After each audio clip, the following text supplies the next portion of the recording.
यहाँ एउटा मायालाग्दो बाँदरको भिडियो मैले पाएर चाहिँ सेयर गर्न चाहेको।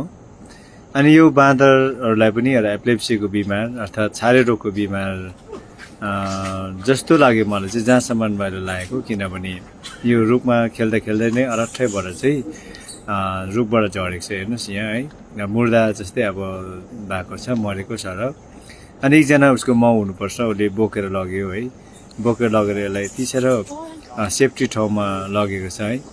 यहाँ यसरी जहाँ चाहिँ एउटा डिस्टर्बै हुँदैन, उसलाई एकदम केयर गर्ने ठाउँमा चाहिँ यो लगेको छ। अनि लगेर चाहिँ यसलाई चाहिँ मजाले जबसम्म यो होसमा आउँदैन, यो बिमार जाति हुँदैन, तबसम्म चाहिँ एकदमै केयर गरेको हामी देखिँदैछ यहाँ है। अनि अर्को पनि एकजना रहेछ, अनि उहाँ जुन चाहिँ एउटा यो ग्रुपभित्रमा यो दुईजनाले स्याहारेको देखिँदैछ। अनि अहिले चाहिँ भने हामीले यहाँ के देखिन्छ भन्दाखेरि चाहिँ एउटा मानिसले जसरी केयर गर्छ त्यत्तिकै केयर गरेको हामी देखिन्छ। हेर्नुहोस् त, मुखभरि त्यो पछाडेर खुनहरू आएको होइन, त्यो चाटेर होइन, जुम्रा हेरेको जस्तो गरेर एकदमै यसलाई केयर गरिरहेको छ।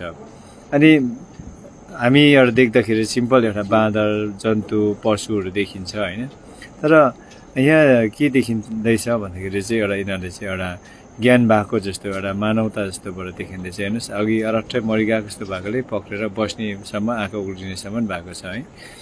सो मलाई के लाग्यो भन्दाखेरि चाहिँ यो बाँदरबाट चाहिँ एउटा के खुसी लाग्यो भन्दाखेरि चाहिँ नि, एउटा फ्यामिली नै हो भन्ने कुरालाई चाहिँ यहाँ थाहा पाइन्छ है। यहाँ यसरी आफै पक्रेर बस्नेसम्म चाहिँ भयो है। सो हामीले धेरैचोटि बाँदर जन्तु पशुहरू भनेर हामी हेट गर्छौँ, तर यिनीहरू यस्तो